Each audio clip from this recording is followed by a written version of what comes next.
Hey guys, welcome to Astro Tarot with Divya and आज हम practical tarot learning का lecture 2 लेंगे। Before we move forward in lecture 2 हम देखते हैं कि हमने लेक्चर 1 में क्या कवर किया।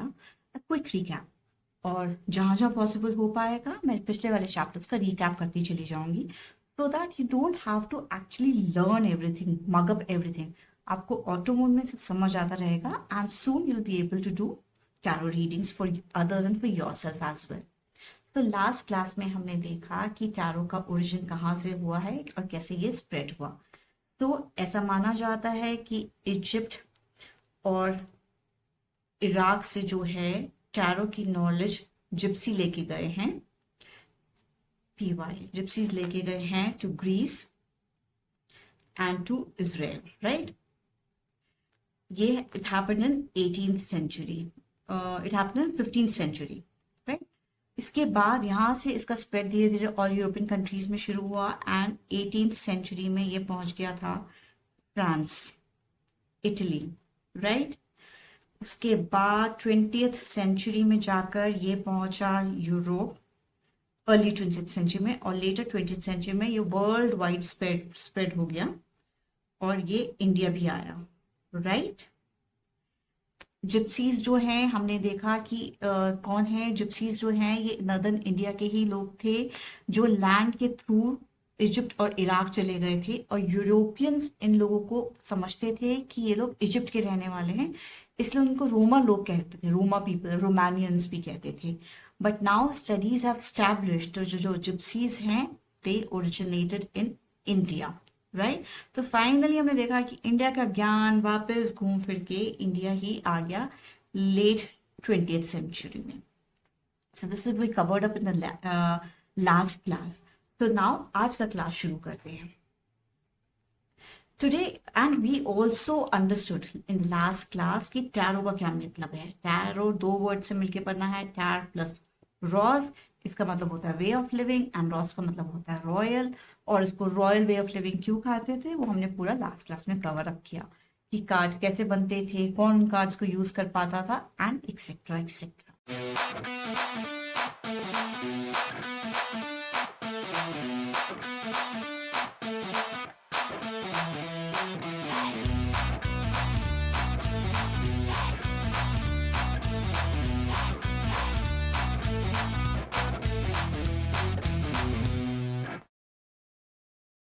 नाउ टुडेज क्लास, आज हम समझेंगे कि टैरो जो है वो किस कॉन्सेप्ट पे वर्क करता है।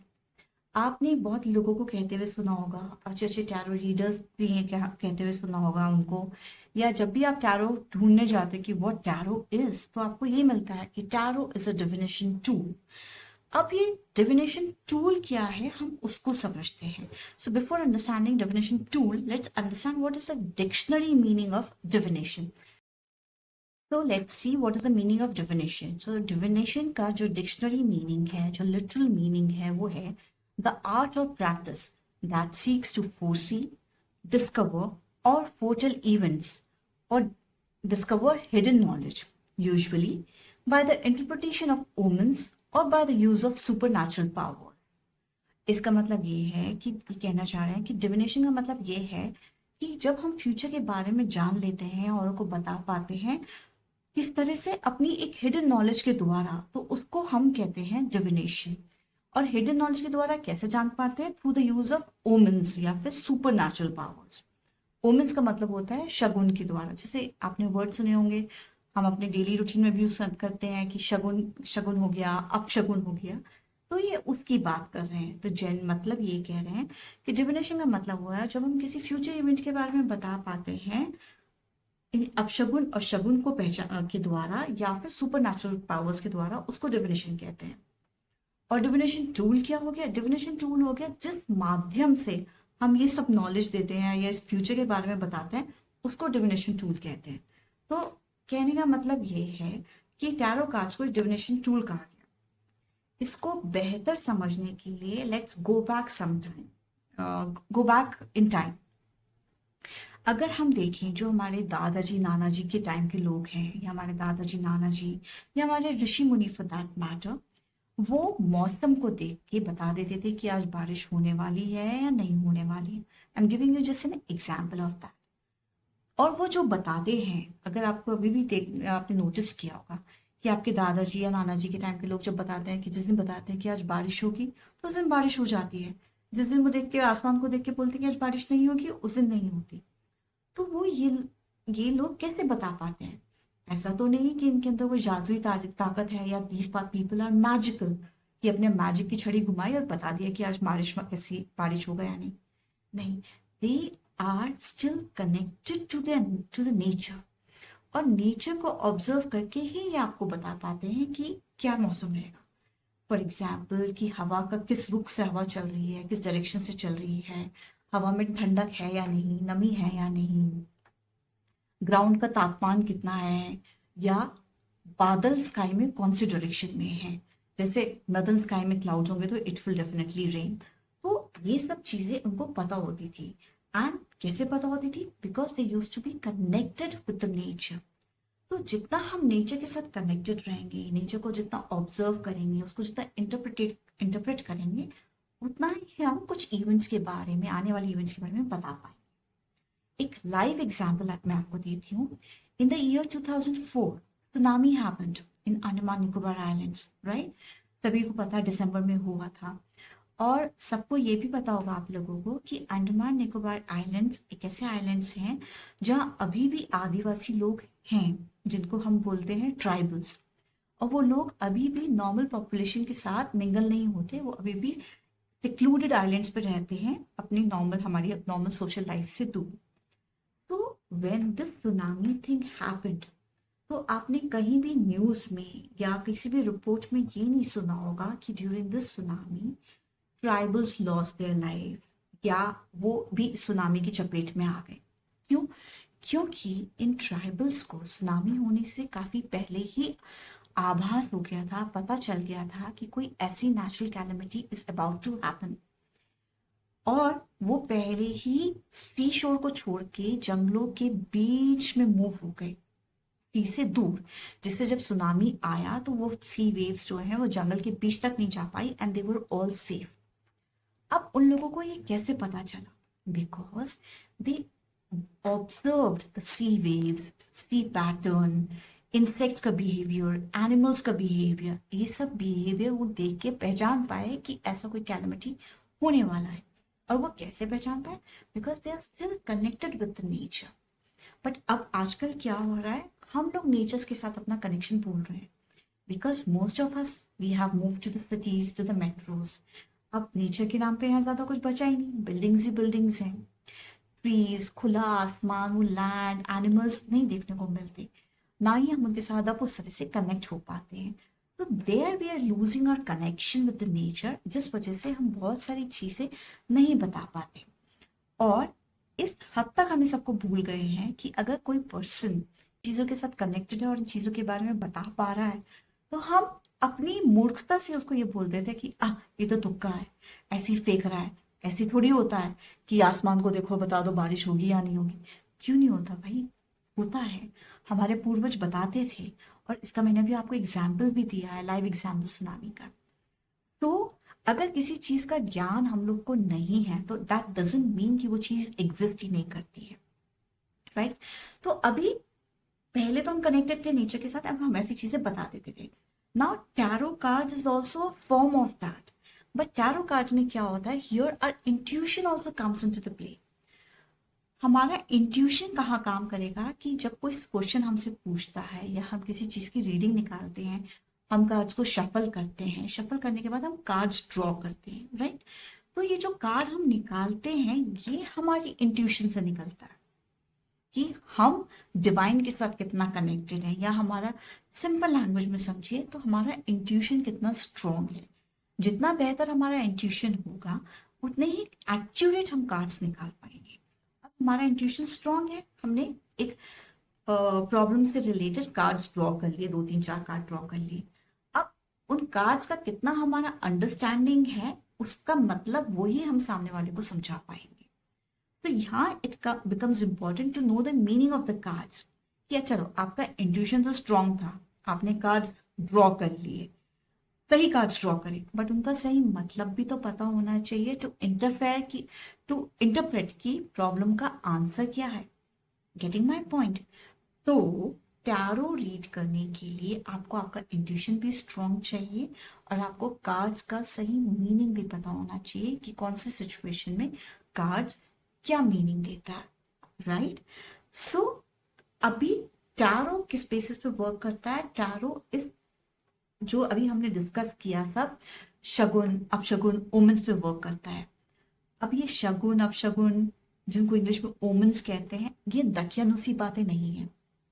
They hold fact, actual fact. अगर हम अपने शास्त्रों पुराणों की या हमारे वैदिक लिटरेचर की बात करें तो उसमें भी वर्णन है इसका। If we talk about Atharvaveda, ठीक है, अथर्ववेद में इन ओमेंस को डिस्कस किया गया है। देन अगर हम गरुड़ पुराण की बात करें, गरुड़ पुराण हमारे 18 महापुराणों में से एक है। 18 महापुराण जैसे शिव पुराण, ब्रह्म पुराण, विष्णु पुराण, उनमें से एक हमारे गरुड़ पुराण भी है। गरुड़ पुराण में तो चैप्टर्स अलग अलग ईयर मार्क्ड हैं। एक है इंटरप्रिटेशन ऑफ ओमेंस के बारे में, एक है ओमेंस ड्यूरिंग जर्नी के बारे में, मतलब जब हम कहीं ट्रैवल कर रहे होते हैं या करना शुरू करने वाले होते हैं, तो जब उस वक्त नेचर हमें जो साइंस देता है उसको हम बोलेंगे कि ओमेंस ड्यूरिंग जर्नी, उसका इंटरप्रिटेशन है। और एक चैप्टर इसका बिल्कुल है कि interpretation of sounds and voices, sounds and voices of animals, sound animals या जनरल साउंड्स एंड वॉइसेस, जैसे शंख की आवाज सुनाई देना, बादलों का गड़गड़ाना, किसी एनिमल की सुनाई देना।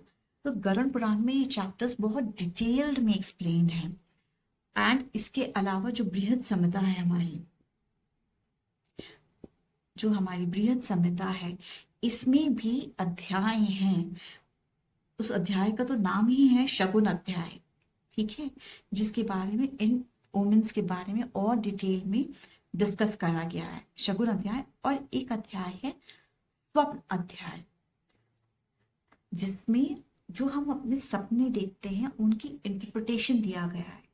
तो जब हम कोई सपना देखते हैं तो that is also our intuition working in there, guiding us for the future course of action, या हमें हिंट देती है वो, या फिर आगाह करती है जो आने वाला टाइम है, इवेंट है, उसके बारे में। तो ये सब कुछ हमारे लिटरेचर में, पुराणों में बहुत विस्तृत रूप से वर्णित है।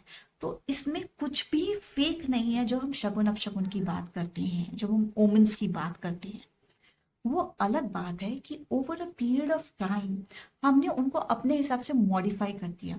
जो एग्जैक्टली इसमें लिखा है वो शायद कम लोगों को ज्ञान है, उसको अपने हिसाब से इंटरप्रेट कर दिया, ठीक है।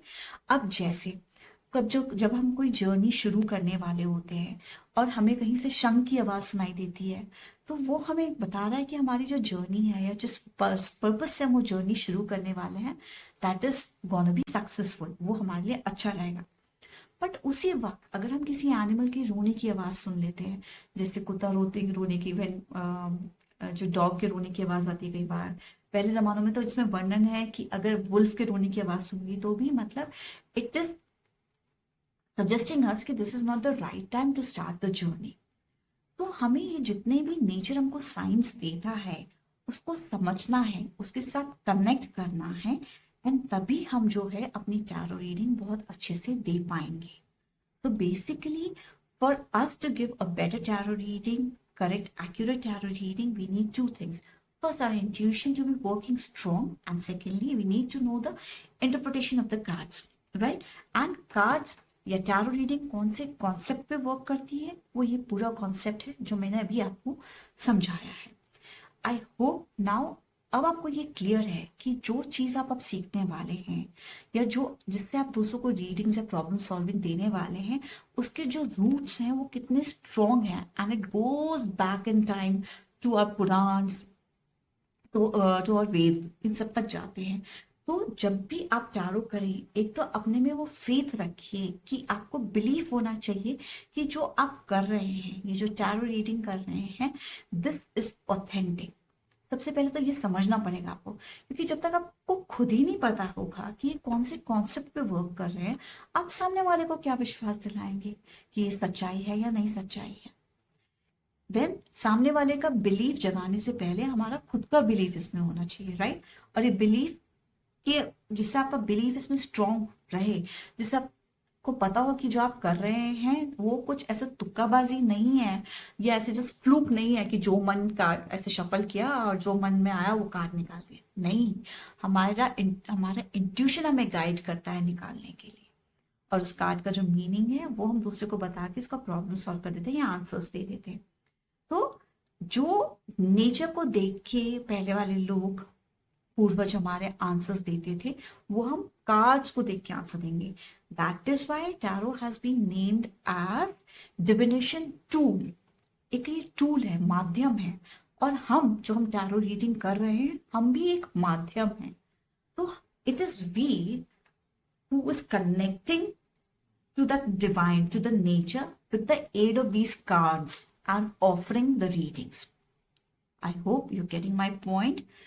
तो अभी जो टैरो कार्ड्स का आपको मीनिंग समझ आ गया, आपको समझ आ गया इसको कॉन्सेप्ट पे वर्क करते हैं, एंड नाउ जब you have finally understood that is not तुक्काबाजी, नाउ दो काम करने हैं आपको, जो मैं इतनी देर से रिपीट कर रही हूँ। एक तो अपना इंट्यूशन स्ट्रॉन्ग करना है, और एक कार्ड का मीनिंग अच्छे से समझना है। और आने वाली क्लासेस में मैं आपको दोनों चीज बताऊंगी कि how to strengthen your intuition, क्योंकि ऐसा नहीं भूलेगा अरे बाकी सब तो ठीक है, बस मेरा इंट्यूशन में मात खा जाता हूँ या मात खा जाती हूँ।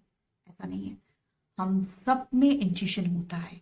वो अलग बात है कि हम अपने इंट्यूशन को कितना रिकॉग्नाइज करते हैं और उसके साथ कितना कनेक्ट करते हैं।